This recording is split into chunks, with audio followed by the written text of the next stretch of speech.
I'm Scott Brick. Trying to pick my favorite romance is tough because I don't typically work in the romance genre, you know, the typical romance, bodice rippers, that kind of thing. But if you look at the membership of the Romance Writers of America, these are mystery writers and thriller writers. As long as they've got romance in there someplace, even as a subplot, they're considered romances. So that said, I would have to give an honorable mention to Alan Lightman's Reunion. That book haunts me still 10 years after I recorded it. I quote that book all the time. But really, hands down, the best romance of all time, Somewhere in Time by Richard Matheson. It was originally called Bid Time Return on its publication. But after the film, they changed the book's title to Somewhere in Time. And it's not just an exquisite film romance, it's a beautiful novel romance. It's the only time I've ever had this happen where when I recorded the book, they sent it back to me because the final 3 pages I had to re-record. I was crying too hard. Never had that happen. I thought I was holding it together, but apparently not so much. I had to redo the last 3 pages. I would redo that entire book all day, every day, for the rest of my life. I loved it that much. Somewhere in Time by Richard Matheson. Hi, this is Pat Fraley, and here's a simple lesson taught by Scott Brick on the importance of audio narrators taking time with their reads. Look for a time where you can maybe take a beat, because it's going to help you switching from the guy to Chelsea to the guy to Chelsea. Okay. It'll also just kind of help pace the scene a little slower. Pauses help just because it lets the audience keep track, you know, keep up with the pace or with what's going on, but it allows you as the performer to really make sure you're giving yourself enough time to switch between voices. It's a facility. It's things that we have to do, and the quicker we go, the harder it gets. It allows us to also feel the comedy beats. So just play around with it. Give it a shot. Okay. This is from My Horizontal Life, a collection of one-night stands by Chelsea Handler. Mike left with his girlfriend, who smiled and waved goodbye. She was nice. I felt bad that she was dating someone who was a complete liar. A few minutes later, I heard his voice. Chelsea? It was Mike, alone. I spun around to answer before it hit me that I was no longer Chelsea. Are you speaking to me? I said. I'm really sorry, he said. About what? I asked, acting puzzled. About what just happened, he said. I mean, yes, we're living together, but it's not... Okay, I said. I need to stop you. I'm not Chelsea. I know you've been looking at me really funny, but I'm not her. She's my twin sister. Silence. He stared for a bit. Okay, this is really strange, he said. You look exactly like her. I mean, exactly. Wait, why didn't she ever tell me she had a twin sister? I don't know. How do you know her? Well, we kind of... I interjected. Let me guess, you slept with her. Oh. He felt stupid. Yeah, well, Chelsea pretty much sleeps with everyone. You should probably get tested. Silence. About 5 seconds passed before Mike sprinted out the door. He didn't even say goodbye, which I thought was a bit rude. That's awesome. How'd that feel? Better. It was a bit slower. And I mean, I don't know about you guys, but, you know, I've already heard this thing 3 times so far, or 4 times from when we were out there, and I was laughing harder on that last one than I had on any of the others. Okay. So. Did I take up the notes, those 2 notes? Oh, yeah, absolutely. Was that right? Oh, yeah, absolutely. Okay. And that intro sounded great, too. That was exactly what I was talking about. Okay. Okay. Yeah, perfect. Thank you. Nice job. Thank you. If you'd like to train with Scott and me, contact me at patfraleyteaches@AOL, or go to my website, patfraley.com, go to my Learn page, and you'll see a schedule. Thanks.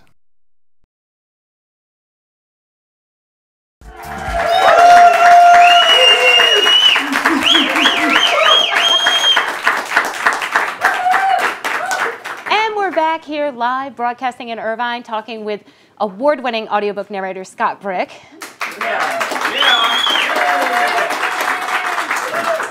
So Scott, something that you said to me in the previous segment really resonated with me, and it was the importance of healthcare by being a part of the union. And so you and I kind of share a common bond. I was I'm sorry to hear about that. Yes, I was diagnosed in late 2011 with cancer, and I know that if you don't mind talking about it, I'd like to ask you, what is it? Because it was life-changing for me. I mean, it was just, it was a roller coaster of emotions, and you know, what am I going to do now? But I want to know, how did it affect you and your career in audiobooks and Wow.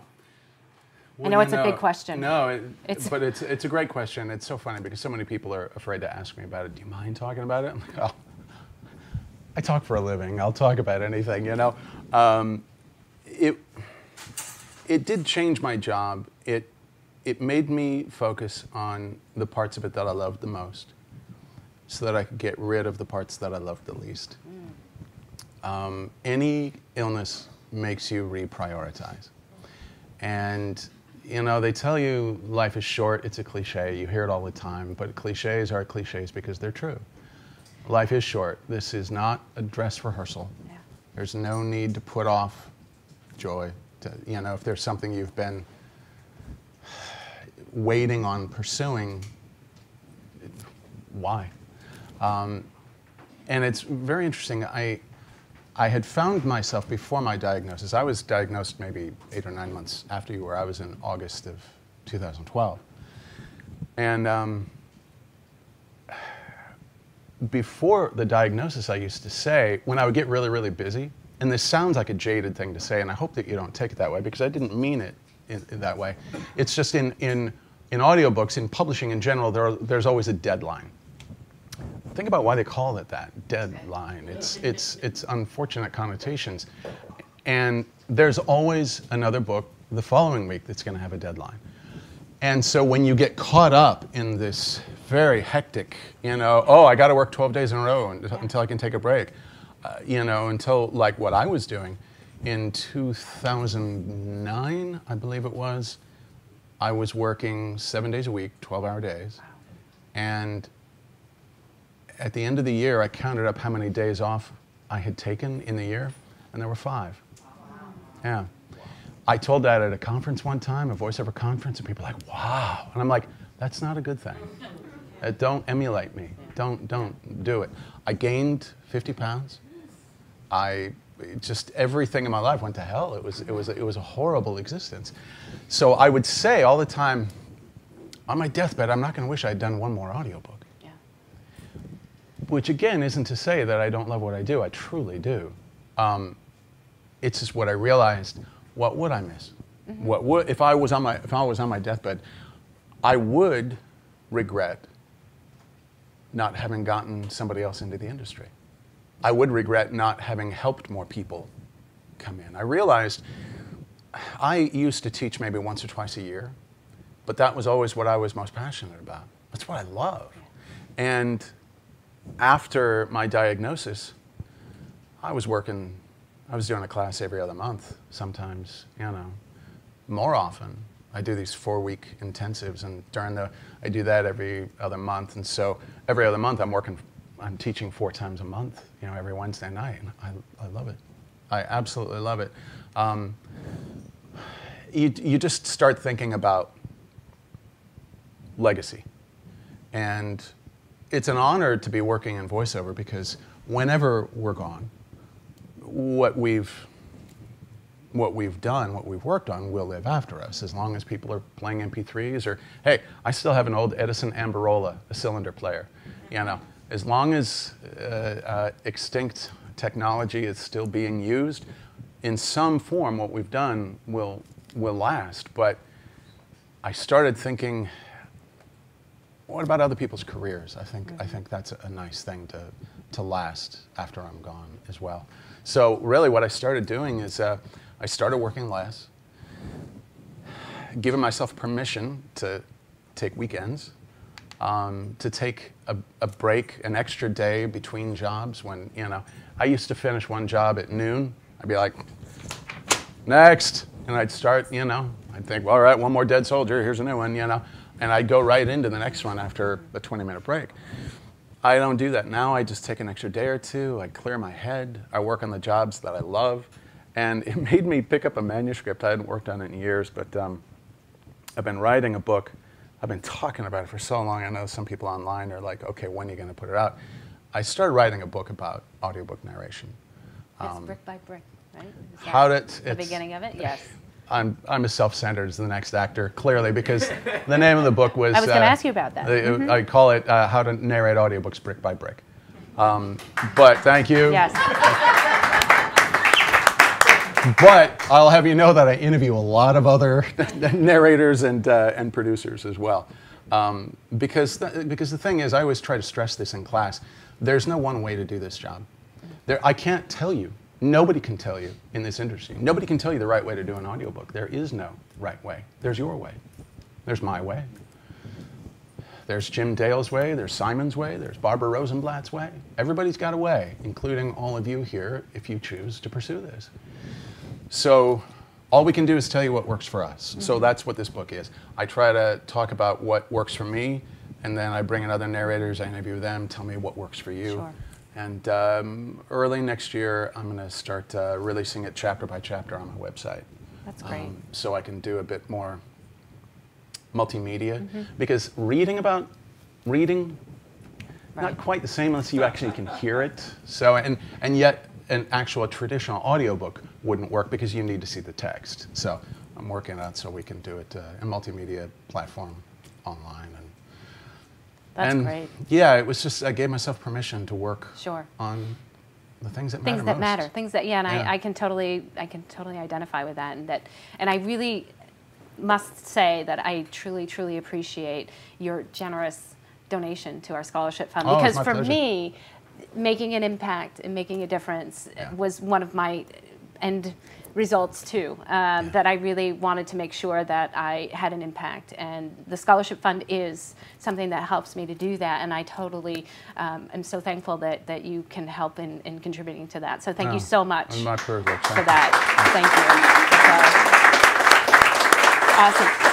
So I'd love to kind of be able to give you a script and have you break it down. And I have something here called Bad Business by Robert Parker, and I think this is something that you mentioned to me as a great example, which will help to break down, I guess, the character breakdown as well as dialogue. Absolutely. And wait, so are you prepping right now? Yes, Okay, this so is something what is I your do prep to prep. here?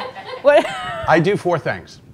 Every time I turn a page, which if I'm working on a actual, 20th century pages, I'll do 2 at a time. I'll do 4 things when I switch them. I will take tea. I will drink water.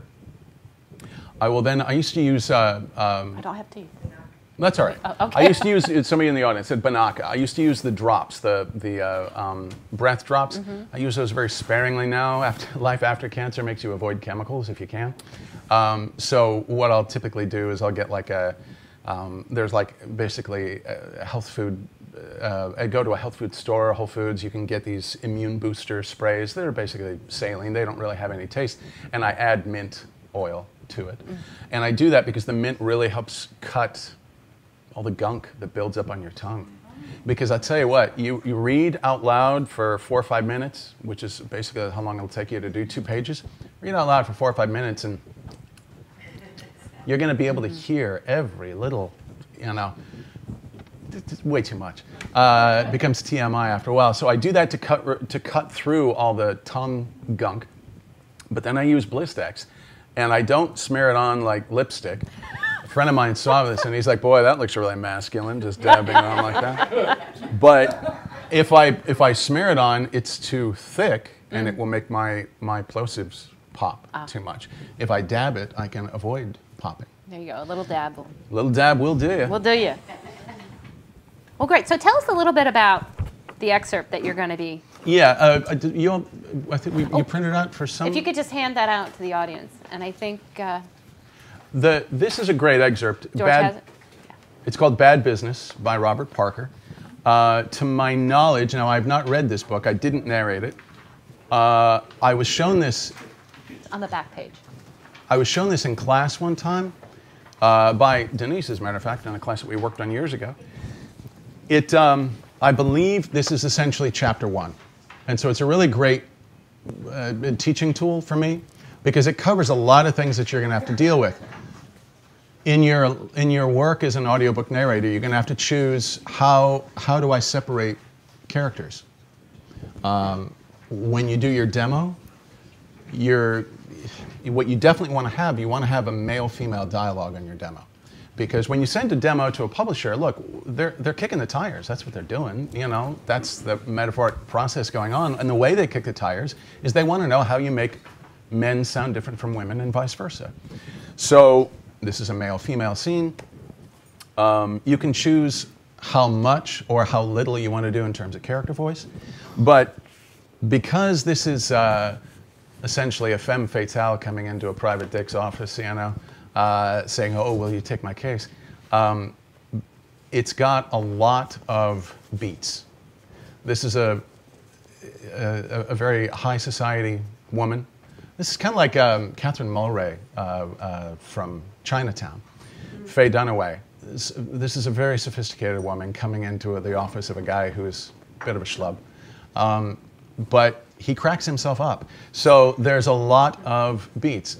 I think the most important thing that you can do when you're a narrator is show a publisher that you're familiar with the beats of a story. You're familiar with how men and women typically, if there's a certain amount of sexual tension, they typically try to one-up one another. They try to show that they're the cleverest person in the room. And then the other one, of course, says, no, you're the second one, actually. There's so much of that in this scene. So follow along. Bad Business by Robert Parker. I'll take my own advice and... All right. Thank you. Everybody got it? Yes. All right. Do you do divorce work? The woman said. I do, I said. Are you any good? I am, I said. I don't want likelihood, she said, or guesswork. I need evidence that will stand up in court. That's not up to me, I said. That's up to the evidence. She sat quietly in my client chair and thought about that. You're telling me you won't manufacture it, she said. Yes, I said. You won't have to, she said. The son of a bitch can't keep his dick in his pants for a full day. Must make dining out a little awkward, I said. She ignored me. I was used to it. Mostly, I amused myself. I always have trouble convincing people that any man would cheat on a woman like me. I mean, look at me. Unbelievable, I said. My attorneys tell me you are too expensive, she said, but that you are probably worth it. The same could be remarked of Susan Silverman. She frowned. Who the hell is Susan Silverman, she said. Girl of my dreams. She frowned again. Then she said, oh, I see. You're being cute. It's my nature, I said. Well, it's not mine, she said. Do you want the job? Sure. My attorneys will want a strict accounting of what you spend, she said. I'll bet they will, I said.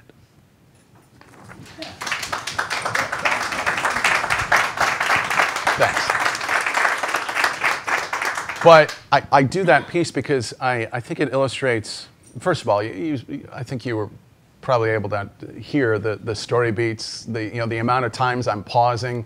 It's because there's a grammar to silence. When somebody really wants to make you feel small, they stare at you. When he makes a joke, she just lets it sit there. It's part of the one-upmanship process. And I want to show a publisher that I'm familiar with that process. I've been that guy so many times. But the other reason I like doing that piece is because it shows you how little you can do in terms of character voices. What did I do for her? I didn't do anything that, when we're kids, when I was a little boy and I wanted to do a voice of a woman, I'd always talk in a falsetto, I actually had a reviewer one time complain that when I had to do a chapter from a woman's point of view, he didn't know it was a woman because I wasn't doing a falsetto. And I wrote him back. I usually leave, reviewers' opinions. I mean, that's their own business. I don't usually, respond. But I actually wrote back to this guy and I said, how many women do you know who speak in a falsetto? It's ridiculous. And the same way when a woman typically does a man's voice the first time, she tends to talk like this. And I always say, don't do that. I say, why? I said, because I can hear you do this. I can hear your throat do this. I can hear the tension in it, and I know it's a construct. And if it's a construct, it separates the listener from the text, and that is a no-no. The words are the most important thing. So really, all I did there, I played around with, there's a generalization that I use. Men tend to be more declarative, and women tend to be more inquisitive. So if I'm going to manifest that, I will go up at the end of women's sentences and down at the end of men's. So, you know, why won't you talk to me? I don't want to talk. What, you never tell me how you feel. I feel like not talking. What did I do? I didn't do anything other than just pitch high, pitch low. Maybe on a woman's voice, I'll aspirate it. I'll get a little soft, a little bit breathier. That's it. One thing that you can do, if you're a man or a woman, you ever been in a voiceover audition and somebody wanted you to do it really dirty? They're like, you know, do it really, really sexy, give me the bedroom voice. Sometimes they'll tell you to go into your wrinkle, which is if you just drop your voice a little bit lower, just kind of like right here, the low enough that your voice sounds just a little bit raspy. That's the wrinkle. If you want to do a character in the opposite sex, talk in the wrinkle. And guys, if you're thinking, no, women don't talk like that, oh yeah? You know? Think about Faye Dunaway in Chinatown, you know? Pat Fraley always does this great example, you know? Geez, where were you all my life? Where did you? I was in the back seat with your older brother, you know? I know some women have deeper voices than I do, you know? But again, you'll choose what works for you. I do this just to show you how little you can do and still get away with it. The most important thing is that they know who's speaking at all times. And however much or however little it takes to get there, get with God. Now, what if you have multiple women and multiple men? How do you deal with that? Ask the writer to edit them out. No, typically at that point, when there's multiples, or especially if you're in a circumstance where characters of the same sex are from the same location and you're having to do an accent. Mm-hmm. Typically, pardon me, what I will try to do is I will try to ascribe somebody either an actor. I'll think of a recognizable actor. I'm not going to do an impression, but I'm pretty good about isolating cadence in my head. And Joe Pesci talks really fast, right? Leonard Nimoy, when he was doing Mr. Spock, very slow, precise. If you can find somebody with a cadence that you can match, that helps you to separate characters of the same sex. Or I'll just choose a very simple, an attitude, their motivation. You know, okay, in this book, this is the jealous best friend. This is this is Iago, the guy who's going to stab you in the back, whatever it is. And so I know, okay, this is the antagonist. This person is mad at the world. Okay, fine. That helps me. I know that I just need to read that guy's lines angry, basically, or just with a flavor. You don't want to hammer him over the head with it, but that will help you separate it in your mind. Mm-hmm. It will you will be able to hear the difference in your own mind. Okay, if this is the female protagonist, okay, yes, I'm going up at the end of her sentences, I'm being very soft. This other woman is just mad. She's jealous, she's vindictive, and when I do that, you can hear what I'm doing with my voice. I'm spitting my lines, basically. By just playing the intention, I can make the sound different. As long as it is different in my head, if you can hear it in your head, the listener will hear it in their ear. So then it's mostly about maybe the emotion or the intent than a character voice, like an actual different Absolutely, voice. because I honestly think, depending on the genre, some genres like fantasy, kids' books, young adult, yes, it would be very appropriate to have character voices like you do Jim Dale or Stephen Fry. He did the British versions of the Harry Potter series. it was very appropriate in that genre to have character voices. But I work in modern day realism. Even when I'm doing science fiction, it's realism. They're trying to be as real as possible. So I'm not going to use character voices. What I want to do is I want to connect emotionally to the text, because that's what's going to connect the listener to the text. I'd rather they not notice any character voices that I do. To be honest, I'm satisfied in a review. If they don't mention me, great. But trust me, I'm shallow.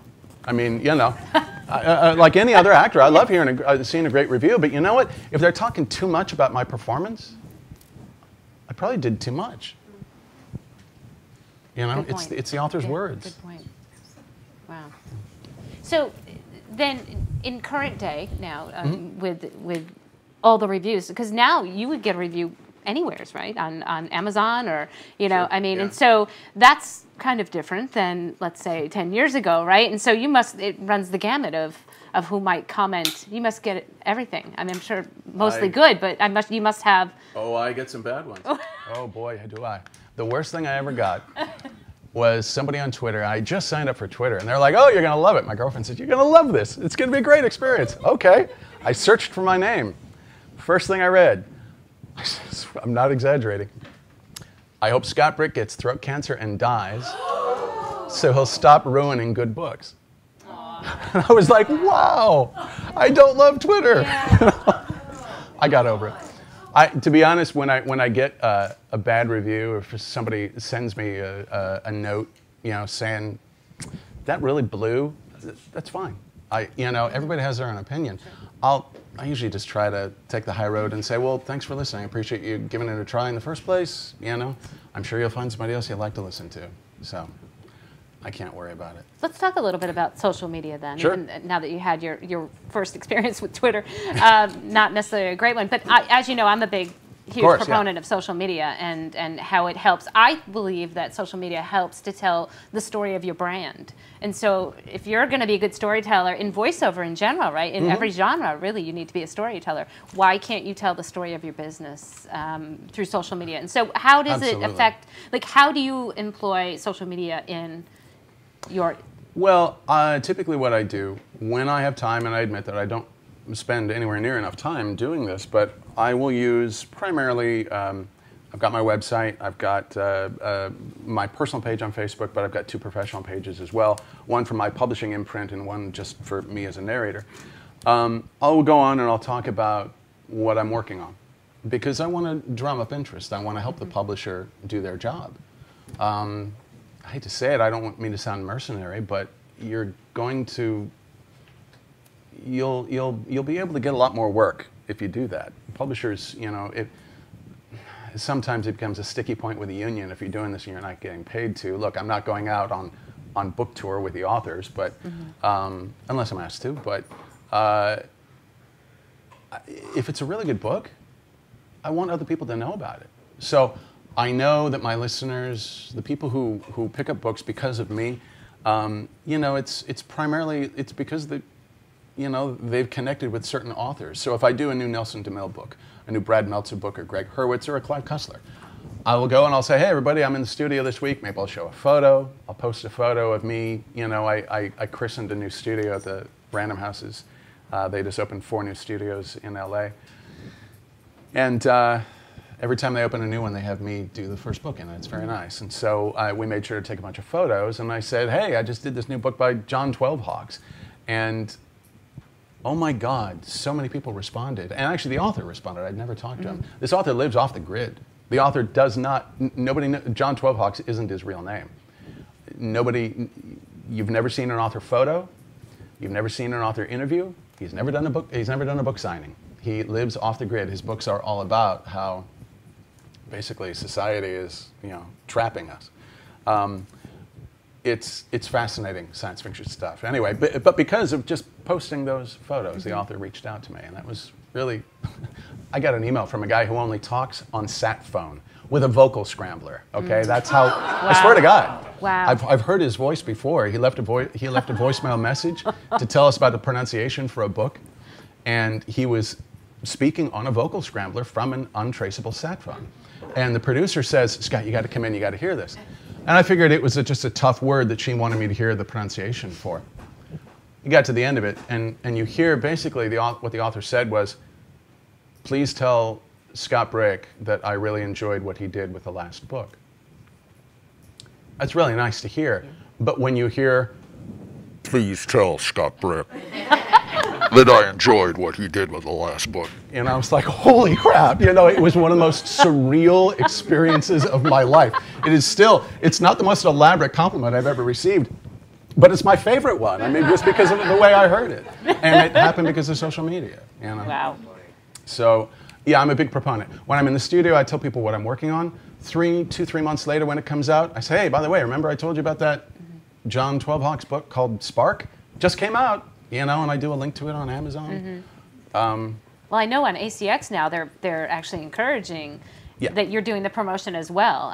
But again, there's a lot of new authors, I think, that they're trying to push the book sales as well. And ACX, there's a lot of self-publishing going on as well. Yeah. So obviously they need the help promoting that work. And look, if you're breaking into the industry and you want to be used by the major publishers, showing them that you're adept with story and adept with social media and willing to help them, you know, push a project, you're probably going to get a call. So let's talk a little bit about, of course, let's just say, what would be your best advice for those wishing to get into the industry? What would be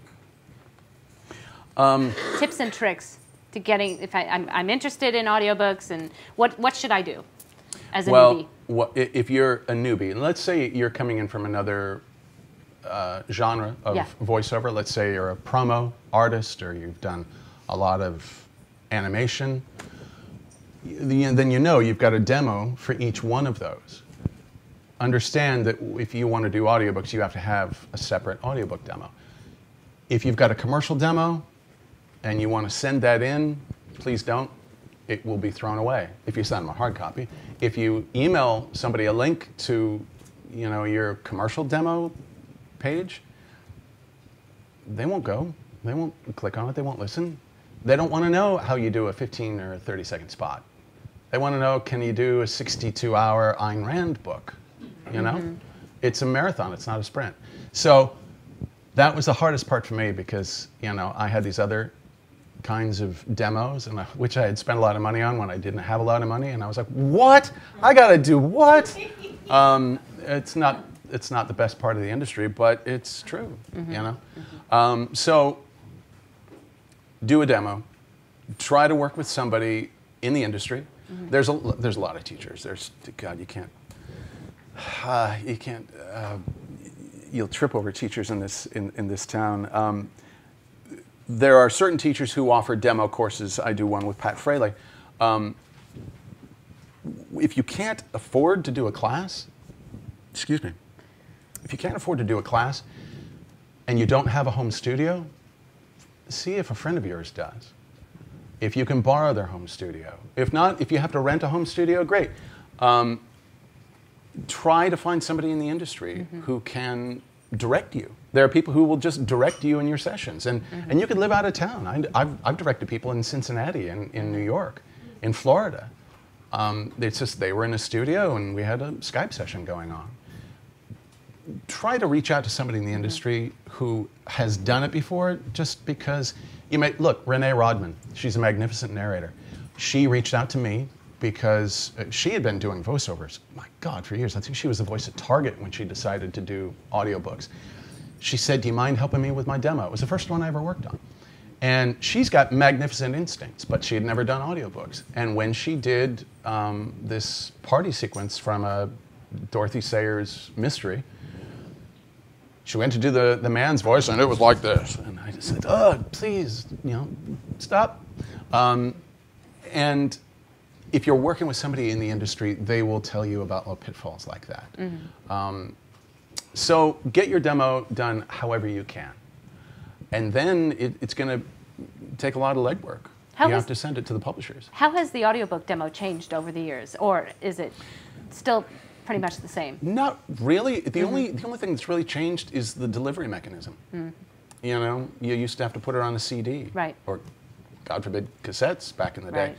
It's great now because, you know, if you had it on a CD, maybe, and it was 4 or 5 minutes long, if you had 3 selections from 3 different genres, each one, let's say maybe a minute and a half, you know, you had to go through one to get to the next. If your first one was romance, but the publisher listening was going, well, yeah, but how do they do young adult? Well, that's the 3rd track, and they couldn't fast forward.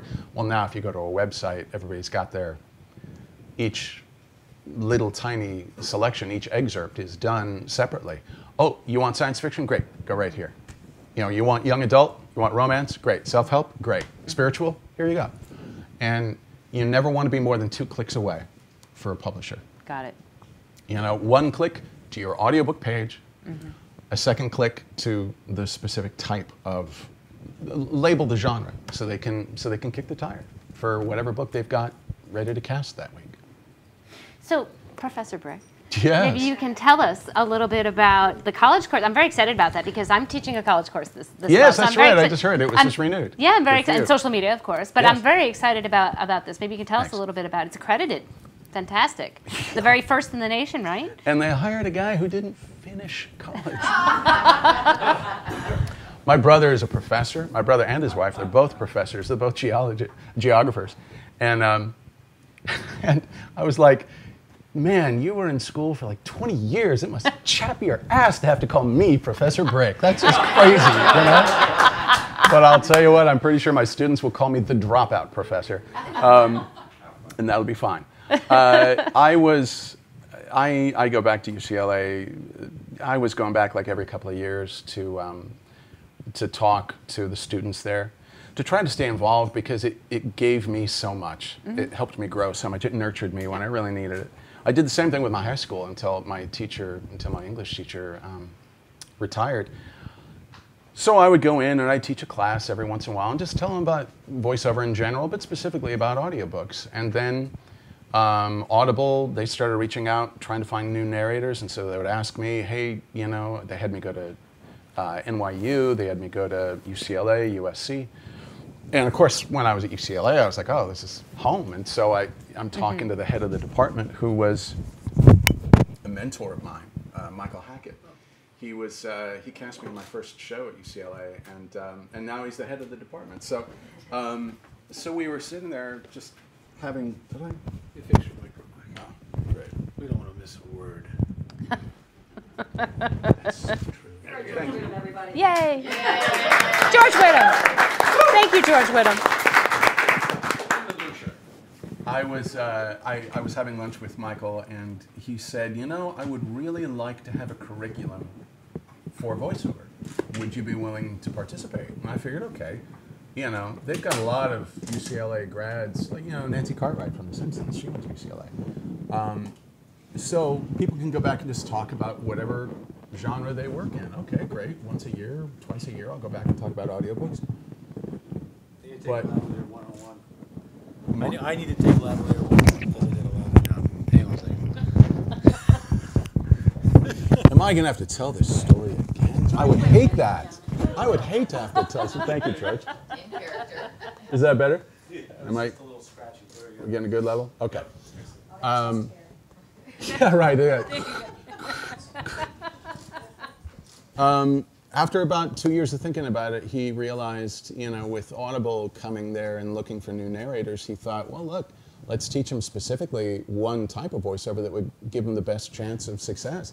And really, the fastest growing parts of voiceover right now are video games and audiobooks. So he said, how about we just make an audiobook narration course? I said, I'm your guy. That's great. So I said, but what about a textbook? There aren't Yeah, it's any. no easy task to develop curriculum, though. No, I know, That's exactly. what I'm saying, accredited. So And he's like, that's got to oh be a lot God, of work. what are we going to do for a Yeah. syllabus? And I was Yeah. like, I've been writing something. Yep, And he there's goes, your- you there wrote you the go. textbook. That's great. Perfect. So, Oh, that's yeah, great. It's worked out well. Wow. Well, that's good stuff. So, what's next, Scott? Oh God. What's next on your agenda? Before we get to our live directed sessions, which I'm super excited about. What I'm working on right now is I finally, again, you deal with cancer, you figure out what you really want to do. I had been working on a book. I had a publisher approach me about writing a novel years ago. And I was like, I'm not going to do that. Are you kidding? I'm not quitting my day job. But they were like, no, write it, we'll publish it. Okay. So it's taken me forever, but I just signed with a great agent. I signed with the agent who sold Twilight. Ooh. Yeah. Nice. Yeah, so she can open doors. So anyway, we're just finishing up, I guess, doing one last polish before it goes out for sale. So. Great. Exciting. Yeah, but they're probably going to hire some British guy. Simon will probably get the job when it comes time to do the audiobook. I don't know. So I'm ready for some live directed Let's do it. sessions. Absolutely. How about you? That's what I'm here for. I'm going to have you pick the lucky ticket. Which one shall And it be? these are going to be from the handouts, guys. The first 3 reads. All right, I've got 3 in my... No, I'm down to 2. Ooh. Who am I going to get rid of? Which one? Which one? I'll go with this one. Look at your numbers. 426 056. Diana, yay! So we're going to have Diana come up to the mic, the audience mic. Wow. Go, girl, go. No pressure, no pressure. No pressure. And do you have a specific one for Diana? What do you feel? Are you feeling in a fiction or nonfiction kind of mood? Well, my name's Diana, and the first one here is by a Diana. All the Body Can Tell by Diana Smith. That one's yours. Have you had a chance to look it over? No, I have not read it All yet. right. What you need to know, kale. I'm a vegan. I know from kale. Why somebody would have the name kale, I don't know. I'm not judging Diana Smith, the author. I'm not judging at all. But kale, really? Okay. Kale is a man. Kale is a man. Kale is a man. That's So, important. so again, whatever you're comfortable with, wherever your strengths lie, if it's in character voices and you want to try those, great. If you just want to go subtle, try that trick. Just, be inquisitive on the woman's part. Okay. And just be more declarative for the man.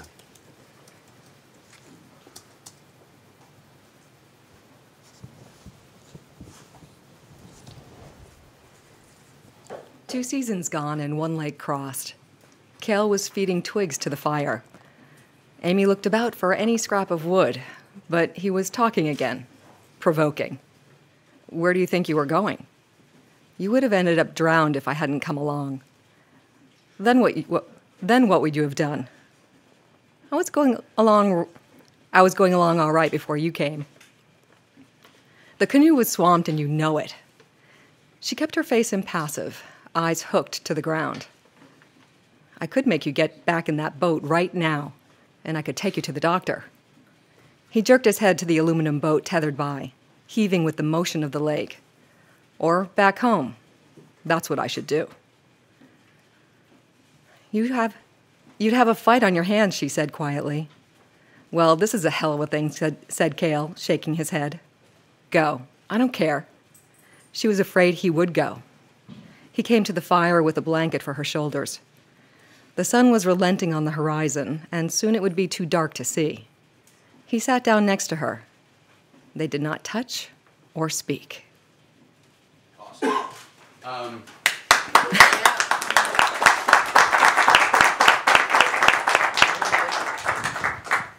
You talk about, yeah, no, of course not. Oh, you're wearing one of the shirts, Louise? Yeah, I love those shirts. Those are great. What is it, VOTs.com? There you go. I just gave them a shout out. Vox Tees, that's it, VoxTees.com. Yep, great shirt. You talk about sink or swim. I just made her read it cold. I'm a bad man. I'm a very bad man who needs a really bad Everybody spanking. else read right now. Quickly. Yeah, right, exactly. Okay, what I want you to do is I won't have you read the whole thing again. Go with the dialogue. Start with the dialogue. Where do you think you were going? You could have ended up drowned if I hadn't come along. For right now, just connect to the emotion. He's just saved her. He's just saved her life, and she's feeling defensive. It's like, it's like a fight. It's like somebody comes along and saves a guy from a good ass kicking. It's like, well, I could have taken all of them on, all 12 of them. I didn't need you. We've all been there when we were kids. Just put yourself in that mindset. Allow yourself to really feel that as much as you can. Because again, it's this emotional connection to the text. That's the most important thing. Do you want me to go all the way to the end from where do you think Just you're going? go from where do you think you were going? Keep going until I stop you.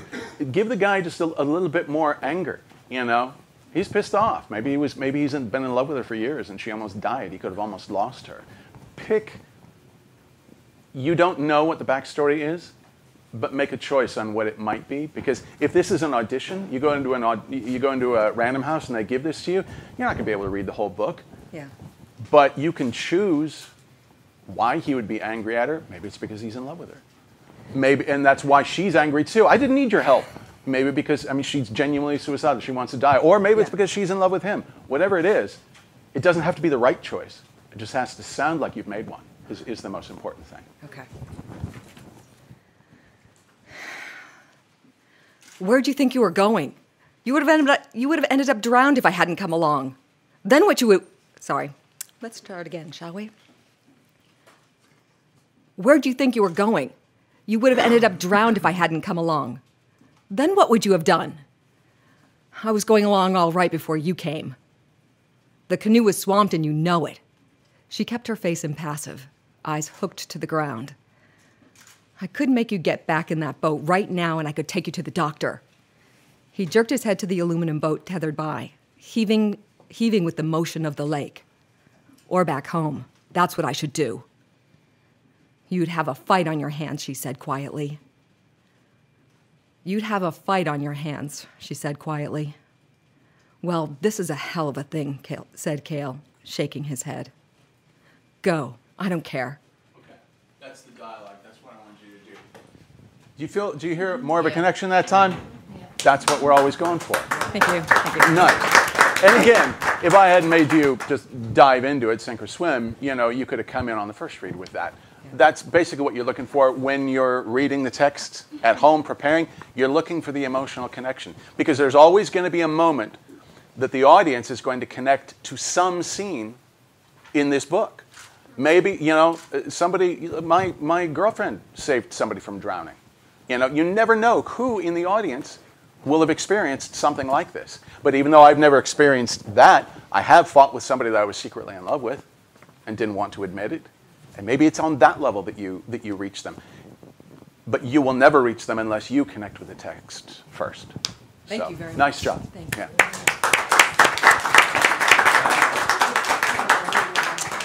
Well, we've got 2 more scripts, and hopefully people in the audience have been reading them now. Awesome. So let's pick another lucky winner. 426-044. Nice. Jason. Excellent. All right, let me give you, how about Leaving Earth? It's the back of the first page. Leaving Earth by Robert Zimmerman. It's nonfiction. Okay. Does that work? Sure. All right. Go? Whenever you're ready. Okay. I have not read it, so... No worries. You can take a minute if you want. Charged with the ever-potential... Let's start over. Charged with the ever-present potential for danger and occasion... Wow. Okay.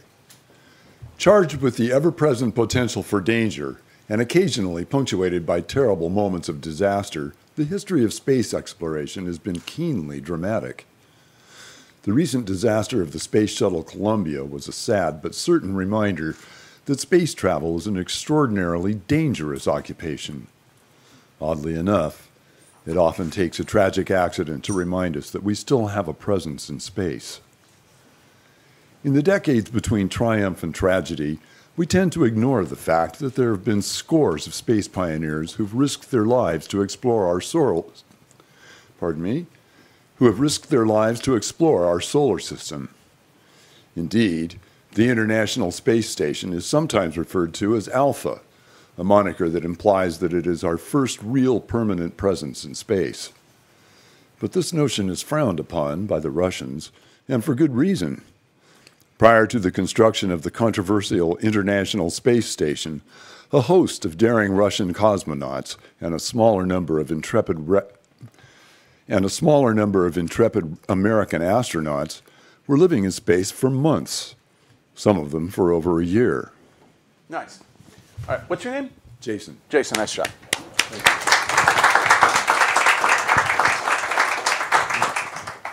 When you're doing nonfiction, the hardest thing to do is make it sound conversational. And it's the worst direction somebody will ever give you, which I'll just go ahead and give all of you. Make it sound conversational. How do you do that? Well, what I try to do is I try to imagine, first of all, I try to imagine that I'm the author. I try to imagine that I'm a guy for whom the history of space travel is the most important thing on Earth. And I remember, Arthur C. Clarke, great science fiction author, but brilliant scientist first and foremost. He basically invented satellite technology. He said, Earth is the cradle of humanity, but man cannot live in the cradle forever. Right? Men like that, who can be so eloquent about their life's passion and our future, who understands that our future has to be out in space. I want to put myself in that kind of mindset. So first of all, I imagine that I'm a guy who cares that much about it. And because when I think about it, I do. I love science fiction. I'm a geek. But what I also try to imagine is not only do I care that much about this project, but that I'm sharing it with a friend. I one time was working with Paul Rubin, who's a brilliant producer. And I'd never taken a class. I was entirely self-taught. But I don't know, 10 years in, I was like, well, I'll take a class. Why not? And so I went to Paul. Denise arranged that class. Thank you, Denise. And Paul had this great example. What he did is he had me bring in a biography of Orson Welles. And I read the opening of it. And I love Orson Welles. I'm passionate about, his story. I read it in the way I imagined, a nonfiction audiobook should sound. And my mistake was that I wasn't making it sound like me. Because that's how any audiobook should sound. It should sound like you. He said the first time that I read it, it sounded like I was a professor addressing 300 students, or 30, whatever. Like I was addressing an audience. But when he kept going after me, saying, "No, Les, just talk softer, just like you're in a club, like one of those old English libraries, and you got sipping a cognac, and you set your cigar down, and you just say, you know what? Charged with the ever-present potential for danger and occasionally punctuated by terrible moments of disaster, the history of space exploration has been keenly dramatic." And I suddenly went, oh, God, okay, right. I know how that should sound. And it's different for everybody. But basically, it's how would you tell this story? If this was the most important story for you in the world, if you could only tell one story to one person, pick the person that you would tell it to, make it specific. Don't just say, okay, well, I'll be talking to a friend. No, I will be telling my friend Richard. I'll be doing it in the lobby, at Firefly, my favorite restaurant, because it seems like an old English library. I will be very specific in my choice, and I will say it as conversationally as possible. So, very long answer, but just say it in a way. Just work on this first paragraph, and just. Don't worry about how it sounds. Don't worry about making a mistake. If you make a mistake, thank God it's all digital. We're not even wasting tape anymore. You make a mistake, pick it up from the top of that sentence, and just say it just like you're sharing it because it's the coolest story in the world. All right, one more time. Charged with the ever-present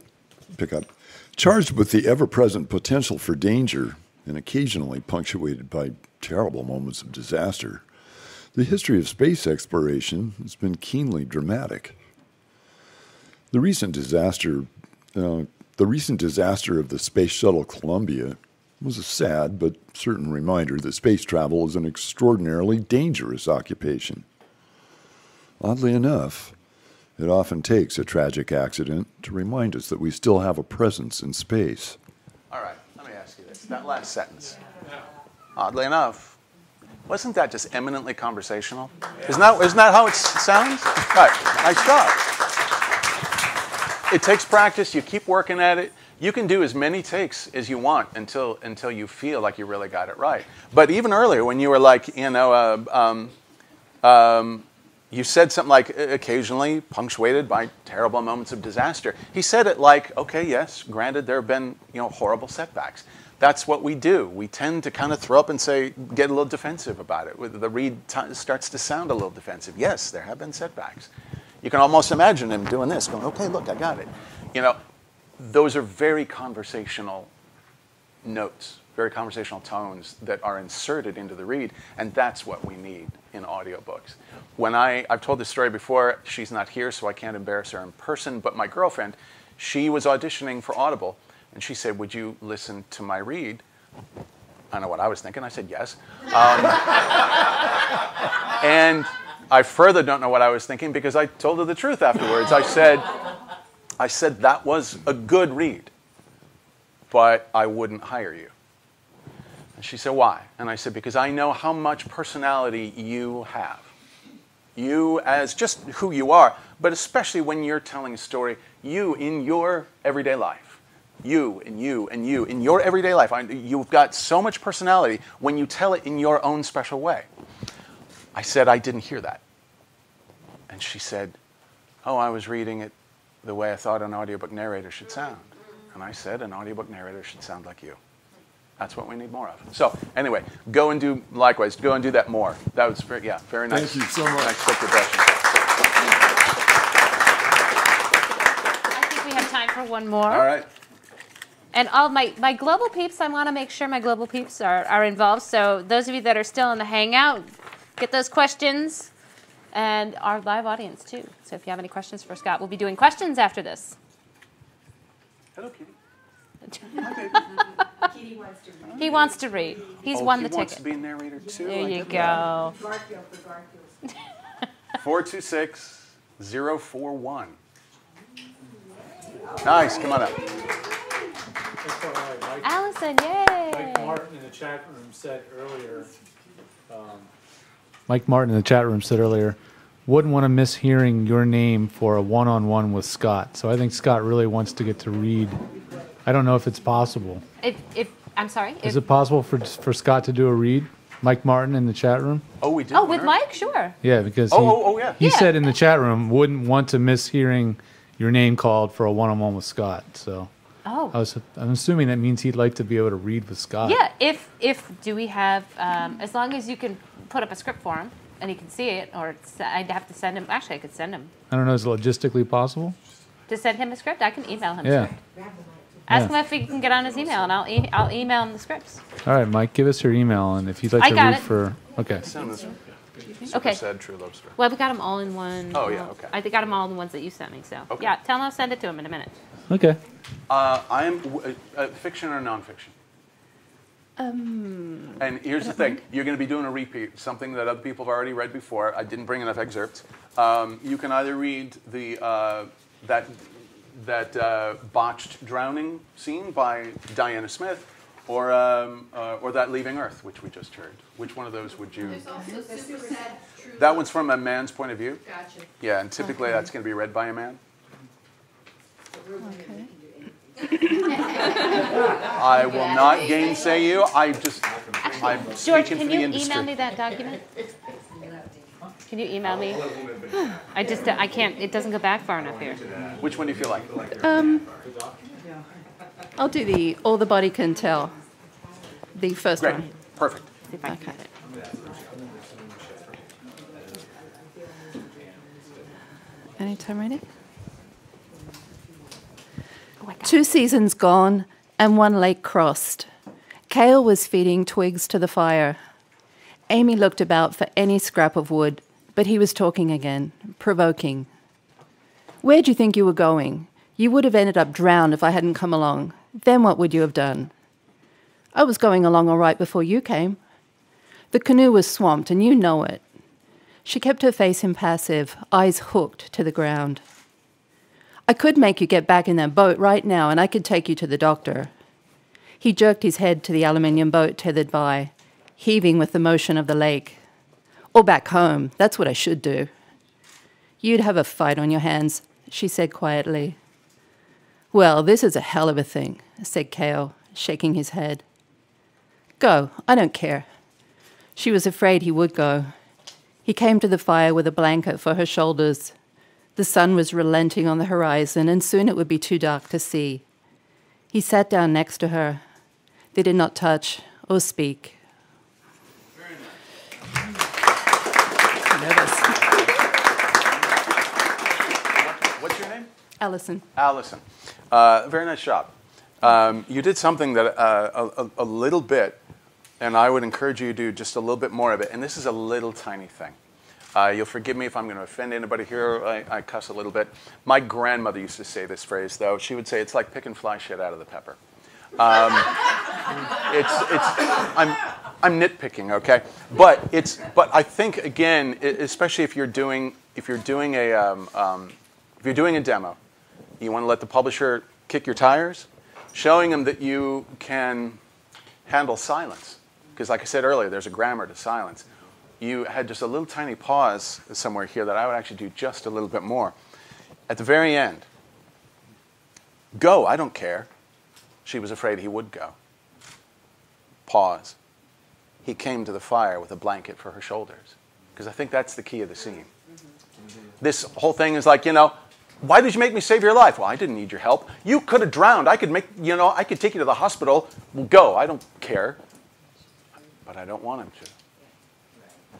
And you have to give it just a moment for the audience to go, is he going to? Is he going to leave? Or is he going to realize what she's not saying? So you give him a pause.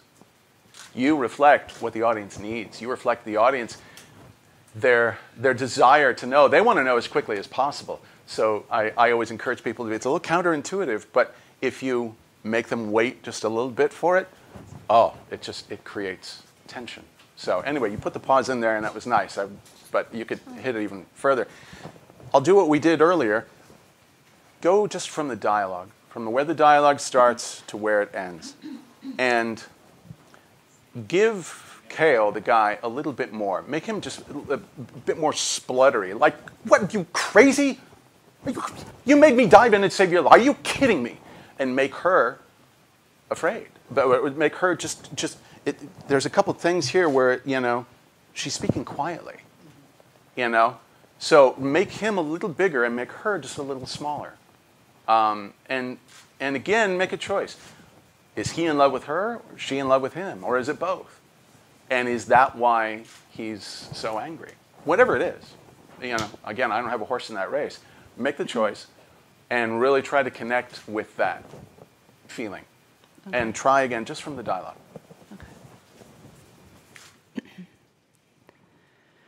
Where do you think you were going? You would have ended up drowned if I hadn't come along. Then what would you have done? I was going along all right before you came.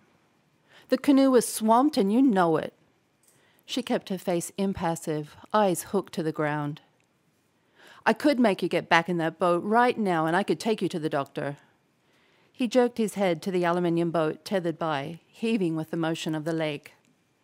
Or go home. That's what I should do. You'd have a fight on your hands, she said quietly. Well, this is a hell of a thing, said Cale, shaking his head. Go. I don't care. All right. You know what? Just doing that, and she didn't get really loud. She didn't get really soft, but it still was more than it was the first time. And that subtle change that she did, for me, it made me understand without having to look at the script. I knew exactly who was speaking at all times. Because that's what I was saying earlier. Sometimes it's just emotion that will help you separate a voice. How do you make a character voice? Find their need in the scene. His anger, her, quiet. How quiet she is, how introspective she is, how drawn in she is. That's all it takes. And suddenly that came out a lot more than even in your first read. And the first read was good. So, nice adjustment. I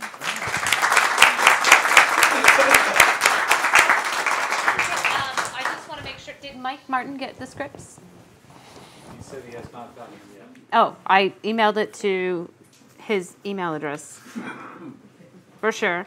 But in the meantime, I do. Let me just make sure I sent it. I sent it to the one that the address that I had on file. So if he didn't get them, hopefully. I have a couple of questions from the Global Peeps.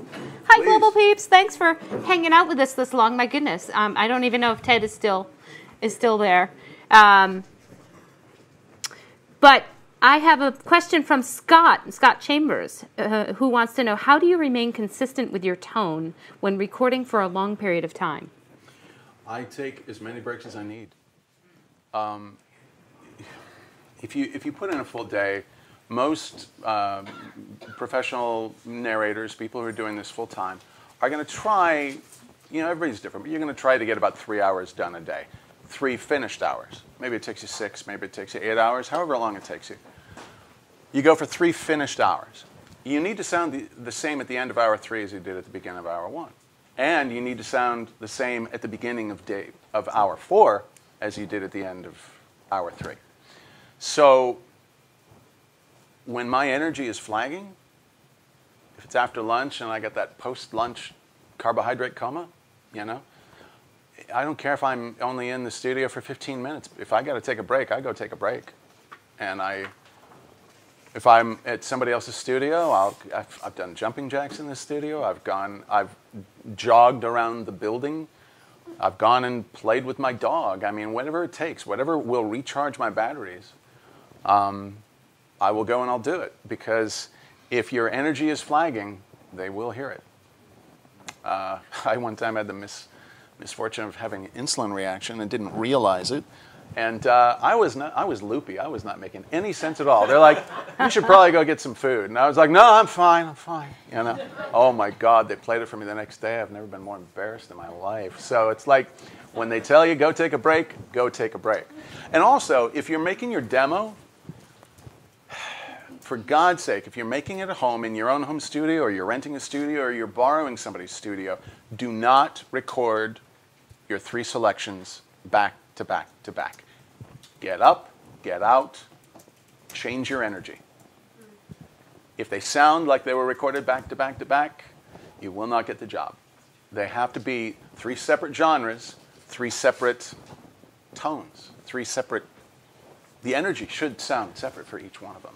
So again, even if I'm only reading a 1.5 minute selection, I'll take a break in the middle of it. I like breaks. Maybe you figured that out about me. Okay, well, I just resent the scripts to Mike, so hopefully you got them. But in the meantime, because Ted McAleer, he's like one of your biggest fans. Ted. I don't know if you know that, and I don't know if he's still on the hangout, because it's probably like 5 in the morning now. But I do want to read something that he wrote. It's not a question, but a sincere comment. He's listened to audiobooks on tape for maybe 20 years now, and before he knew what VO was or how audiobooks were produced, you were one of my favorite narrators. I don't know what I would have done if there had not been someone like you in the industry. Truly professional, absolutely, and I don't think the industry would be where it is without you. My hat is off to you, but my headphones are on.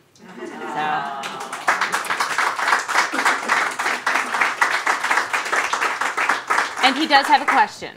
Oh, great. It's probably the question that... Thank you, Ted. Yes. Where's the camera? Right there? Thank you, Ted. I appreciate it. And I think it's probably a question that many people ask you. If you have a favorite audiobook that you've done, or some personal favorites. Yeah.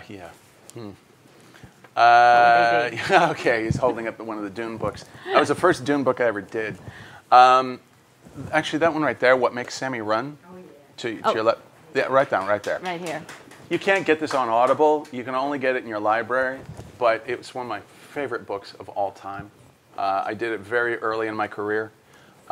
It's like a dream come true. It was written by Bud Schulberg, who wrote On the Waterfront. He wrote it in 1941, and it is the great American novel. It's about Sammy Glick. Sammy Glick is an anti-hero. who starts off in the newspaper publishing industry in New York. Then he goes out to Hollywood and becomes a producer, of course. And Sammy would sell his own mother for a quarter. Sammy, as a matter of fact, he sold his religious birthright for 25 cents 6 weeks in a row at one point. So, yeah, a Catholic church was giving Jewish kids a quarter if they would convert. And so 6 weeks in a row, he became Catholic. It's a marvelous book.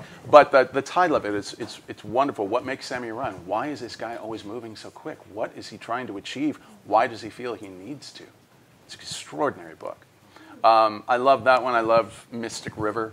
This Thomas Covenant, the Chronicles of Thomas Covenant, the Unbeliever by Stephen R. Donaldson. I could point to a lot of favorites, but and the Dune saga, my God. Again, I'm a geek, you know. Yeah, I've got a lot of favorites. Great, great. Was Mike able to get that script yet? I think so, yeah. He said he got it in his spam folder. Oh, well, gee, Mike. I don't send spam. But if he's ready, or if you're ready to have him, otherwise we'll have, you know, I can have some live questions from the audience. And I've also, if you guys, anybody wants to step up to the mic to ask a question. Hey, Mike, are you listening in? Mike, are you listening in? Or are you listening to the 30-second delayed version of the show on Ustream? Yeah, I think you are. And I think your mic is mute. No, your mic is off, Mike. I'm not seeing any microphone in your chat window. Oh, I think he's turning it on now. I think I should be able to hear you now, Mike. Yes, George. Yay! There we go. Mike, yay! Okay, how do I sound? You sound very good. Okay. You have that very script, those script documents? I do. Thank goodness to my old Yeti microphone there.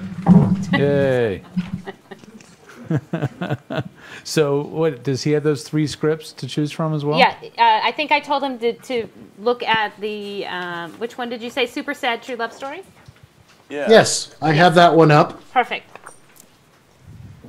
All right. Well, you guys And you can can hear take it Scott away. okay? You can hear me okay? I can. Awesome. Let me mute the stream. There we go. So now I only hear you through the Hangout. Great. So it's you can hear us. You can hear me okay? Yes. Okay, great. Well, if you got the script, if you're ready to go, let it rip. I'm going to mispronounce some things like the author's last name. No worries. All right.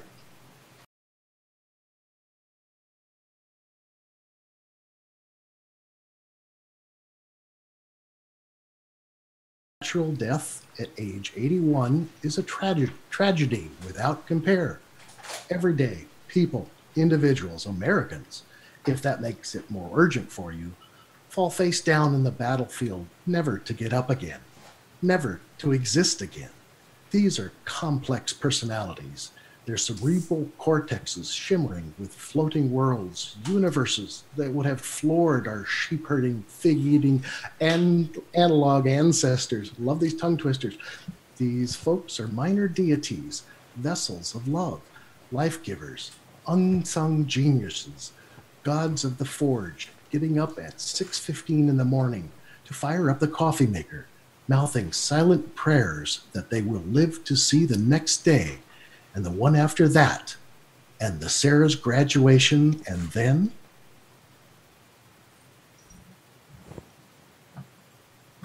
But not me, dear diary, lucky diary, undeserving diary. From this day forward, you will travel on the greatest adventure yet undertaken by a nervous, average man, 69 inches in height, 160 pounds in heft, and a slightly dangerous body mass index of 23.9. Why? From this day forward, because yesterday I met Eunice Park, and she will sustain me through forever. Nice. Nice. Man, I was not nice to him. I gave him this piece. This is a tongue twister. I mean, the entire piece. But again, this is something you're going to encounter in your audiobook career. There are going to be times when you'll do, you know, Steinbeck, Hemingway, very straightforward, you know, Other times you're going to be asked to do God, James Joyce. You know, there are going to be times where basically you're going to be going on these long stream of consciousness kind of narratives. And so showing a publisher that you've got, you know, that you can handle stuff like that, you're facile with, you know, heightened text is a good thing. So let's just concentrate on that first paragraph. I don't know anything about you, but are you by any chance, do you ever let yourself just become just an absolute total wise ass? Just completely, Yes. some completely Yes. cynical, you know. Yes, and I get a lot of criticism from that. Okay, well, I am not criticizing you. I say let your freak flag fly. All right? All right. I get a lot of, I swear to God, I've gotten a lot of books because, you know, if irony were a language, I would be fluent. I am at times I am a cynic. I'm very sarcastic. So at moments like that, you know, jobs like this are fabulous because basically what I'm telling everybody is I've created my own special world. I'm very, very happy in it. If you don't like it, screw you. You know, and I'm going to prove that I'm the smartest person in the room by out-dictioning each and every freaking one of you. You know, he's having fun with this language. He's creating these word puzzles, these freaking word Everests out there that, you know, we have to climb. So allow that sarcastic, ironic part of yourself to come through. And just have a ball with it. Just relish that part of this text. Take your time and imagine that you're just talking to one person, but it's the person that indulges you and lets you go off on these crazy tangential nightmares the most. Does that make sense? Sure. Can you tell me what nullified in the middle of this is intending? It basically means, you know, you're planning you know, silent prayers that they're going to live to see the next day and the one after that and then get to Sarah's graduation and then you are nullified. Is it spoken? Yeah. Okay. Nullified. When it's in italics like that, it just means that it's being emphasized. And Right. emphasized doesn't necessarily mean louder. It can be very, very soft. You can get really close to the microphone and just say nothing, you know, and just give it a lot of emotional emphasis. Okay. All right? So You want me to try? start again from the top.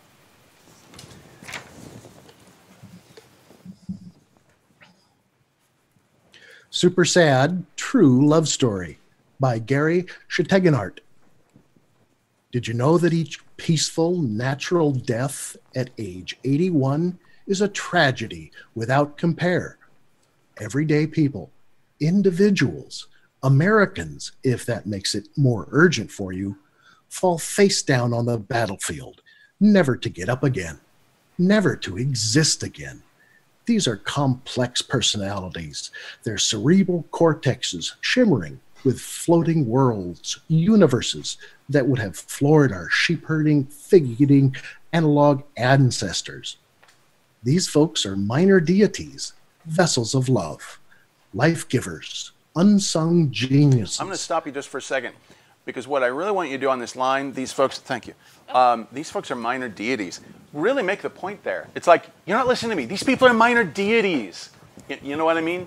Really, really sell that point. Drive it home. Okay. These folks are minor deities, vessels of love, life givers, unsung geniuses, gods of the forge getting up at 6:15 in the morning to fire up the coffee maker, mouthing silent prayers that they will live to see the next day and the one after that, and the Sarah's graduation, and then nullified. Nice. But dear me. Nice. Very nice. Did you hear that? You know, here's the thing. You know, I can give him a direction like go ahead and be sarcastic, but the mistake would be if you did that throughout the whole piece. You have to find the moments where it comes out, which is why I wanted him to suddenly get like really intense about it, you know, because as we're having arguments with people, there comes a moment where we're like, you're not listening to me.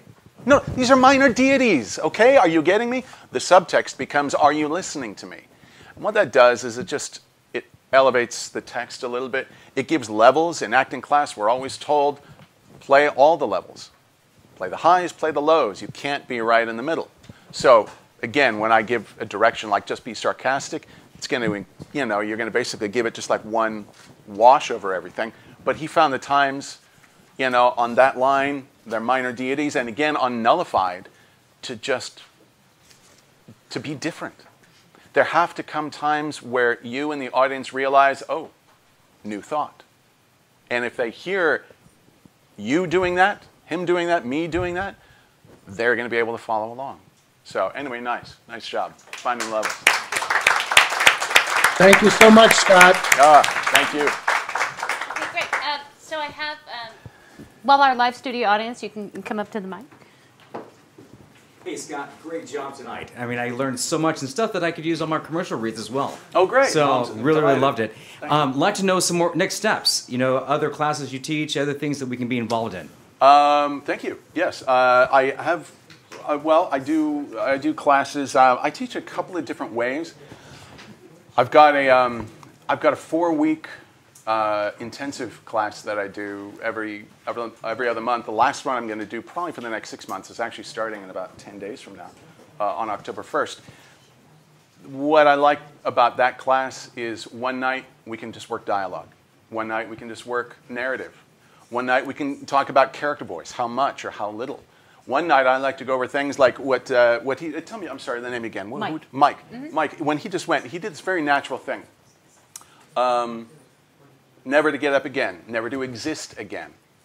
I like covering little tiny things like that in this class because we have to know which words to emphasize. If you repeat a word again, authors don't repeat words in consecutive sentences. They just don't because it's drummed out of them. Their teachers have taught them not to do it. So when they actually do it, we need to know how to play those repeated words off of one another. And you never emphasize the word that's being repeated. You always emphasize the modifier. You know, never to never to get up again, never to exist again. You see, again, I can't stress again. We instinctively do that because, oh, there must be a reason for it. You know, it's like lemmings. Okay, I'll be a sheep, and okay, never to exist again, never to get up again. No, don't do that. It's a little tiny subtle thing, but one night I just like to go over little exercises like that so that we can get into the minutia of it.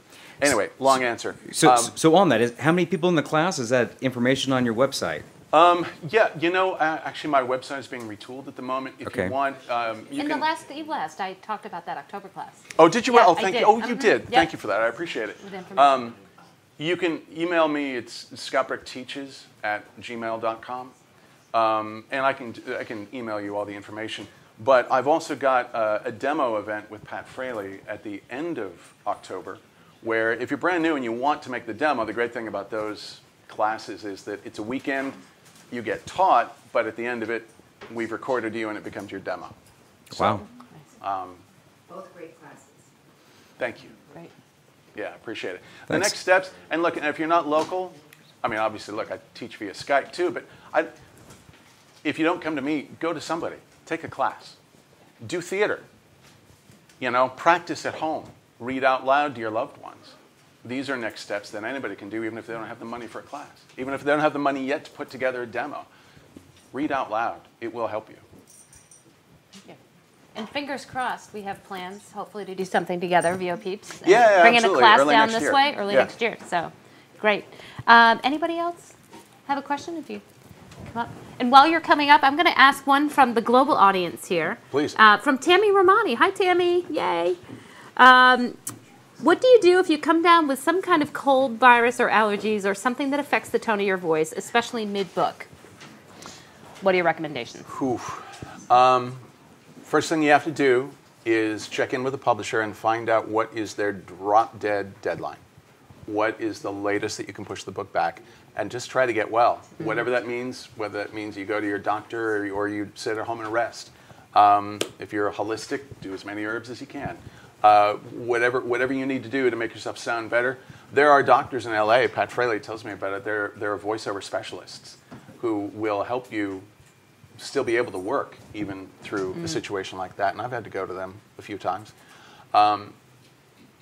You need to sound the same at the end as you do at the beginning, and if you're halfway through and suddenly you're sounding really adenoidal, it's a problem. So rest, take a break if you can. If you can't, you have to give them the option of, well, you know, do you need to recast it and have somebody else do it? Or do you want me to ruin the book and do it with a cold?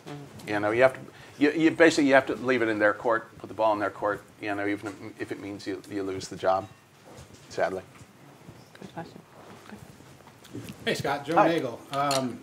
How long did it take you to record 62 hours of Atlas Shrugged? And thank you for doing that. Oh, I appreciate it. Thank you. Yeah, I'll tell you, I brought it. That was my Everest, my own personal audiobook Everest. I think on Audible it's the longest novel. I think their audio Bibles are longer, but in terms of, actually no fiction or nonfiction, it's the longest. But get this, it's because I talk slow. There are other versions of Atlas Shrugged that were 59 hours. Mine is 62, okay? Yeah. But hey, I get paid by the hour, so I'm not complaining. That took me 2 months, but I wasn't doing that book every day. I had to interrupt the book about halfway through to do 2 other books. It was a backlist title. You know, the book's been out for 50 years, so I had to do 2 things that were coming out very soon. So, you know, 62 hours, I'd probably be in the studio for 124, basically. Quite often it's a 2-to-1 ratio.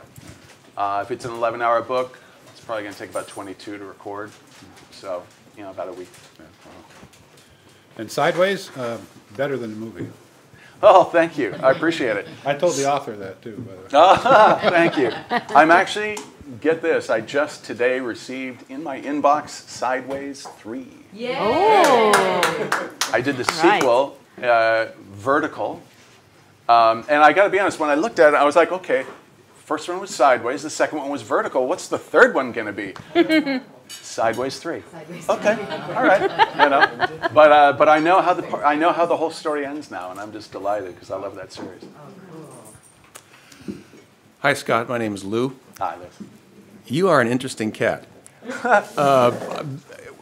In your website, you make a comment that you don't believe in coincidences. I don't. No. But yet, what I listen to and what you've been talking about tonight, you've said in so many different cases where a door closes, another one opens. And it happens again and again and again. How do you account for it? How much of it is just your talent or just chance? Is it just being open for new opportunities? I think in some ways, I don't mean to be a fence sitter here, but I think it's in some ways all of the above. I'm a very spiritual person. I think coincidence is just God's way of staying anonymous. I think God is a lot more active in our lives than we probably think. You know, we tend to have this feeling, oh, he's not going to be interested in me. Well, I think he would be. I think he is with everybody. So I'm just open to whatever he has in store. And sometimes that means just being open to an opportunity that just lands in my lap and trying to make sure that I'm prepared for it when it does. I mean, was it fortune favors the prepared mind? You know, there are no overnight successes. You become famous overnight because you've been doing the work for 15, 20 years. Right. So when those opportunities come along, I am absolutely, yes, I'm open to them. But I also believe in making your own work. I think work begets work. Right. When I was up in the Bay Area, first starting voiceover, the phrase up there was, people who work a lot because they work a lot. And that sounds really strange, but this is what you've done, basically. It sounds like another way of saying exactly what you've been doing. Yes, absolutely. I think it's interesting. I started noticing this when I was going out knocking on people's doors, and agents, casting directors. And I would be desperate for work, and I would never get it. But when a friend of mine, I'm trying to remember now, it was a girl I knew in college, and I'm blanking on her name. She was working constantly. And she went into an audition, and her attitude wasn't, oh, yes, yes, okay, sure, you want to give me, I'll do that note. Sure, you want me to do it again? I can do it again. I can be shorter. I can be taller. It wasn't, you know, desperately trying to please. Her attitude was, look, I was supposed to leave her 20 minutes ago. If you can get me in now, great. If not, I'm sorry. I just, you know, I got to go. Because she did. She had to go to a job. They pick up, they want to cast her, Elena was her name, Elena Styler. They wanted to cast Elena a lot more than they wanted to cast me. And I realized it wasn't just the vicissitudes of the job or the fact that she was gorgeous, but you know, it was the fact that she was working. And there's an energy that you put off. Right. And look, it's in all aspects of our life. You know, when I was desperate and couldn't get a date, you know, oh God, I just wanted to get a woman to go to just hang out with me as friends. They wanted nothing to do with me. But when you're seeing somebody, then everybody's interested in you. You know, it's the same thing. It is a constant in the universe. I think it's just God telling us, be confident in who you are. To be honest, but one of the classes I want to teach is confidence. But I wonder, you know, would anybody show up? Johnny would. But thank you. But the thing is you know, there came a time when I wasn't sure if this work was for me. I didn't know if I was any good at it. And I'd done 20 or 30 books, and I still wasn't sure, is this really suited to me? And I was given a book last minute, and I couldn't finish reading it before I started narrating it. I had to go in and actually start the book, and I didn't know what happened at the end of it. And man, there were so many accents. It took place in World War II. There were Germans, there were Irish, Scottish, English, Argentinian. There was a guy raised in Cuba, but he was born in Texas.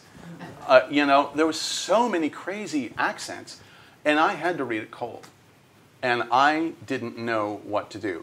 I thought I was paralyzed. I was like, I can't do this. I don't know what the hell I'm doing. I'm doing the listener a disservice, the publisher, the author. I'm screwing everybody. And then I got over it, and I forced myself to trust myself.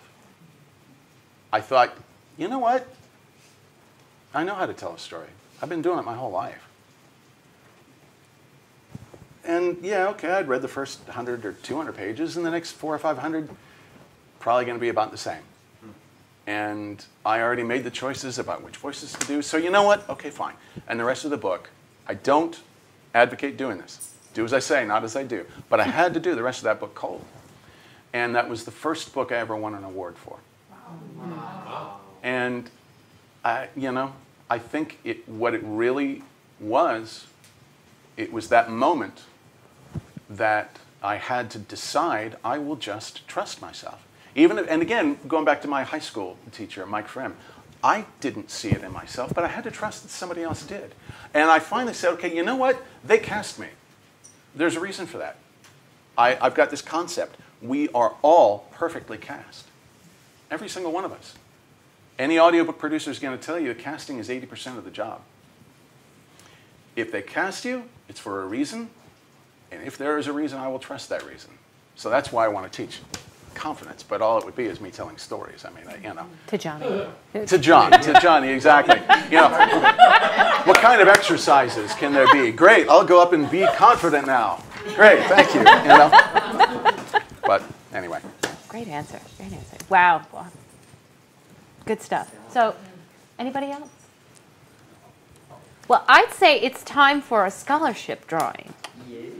What do you guys think? Let's do it. Yeah? Let's do it. So, yeah. So this scholarship is for a one-on-one coaching session with Mr. Scott Brigg. Possible topics may include discovering and embracing your own personal style, making the appropriate character choices, advanced microphone technique, adding character to narrative, and text analysis skills to use on every title you narrate. So again, thank you so much, Scott, for your my pleasure. generous donation. And Thank you so much. We have a lot of tickets in here, so nice. Thank you everybody for our support, for the support of the scholarship fund. And I'm gonna have you pick. You're gonna trust me to do it. Yeah, okay. but you're gonna have to hand it back to me because I have most people, their name is written on the back of it. So I will probably only be the one that can read my writing. Yes. That was good. Deborah McCaffrey. Yay! Did you? Okay, Deborah? Come on up. Stand up. Yay, Deborah!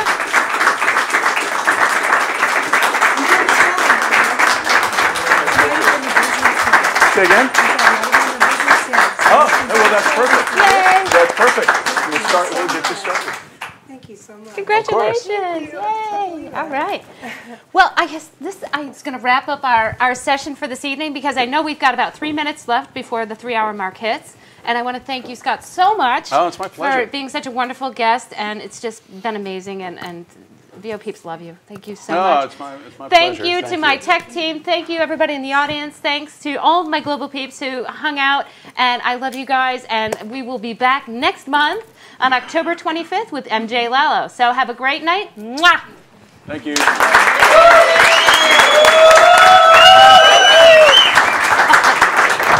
you so much. Okay, my pleasure.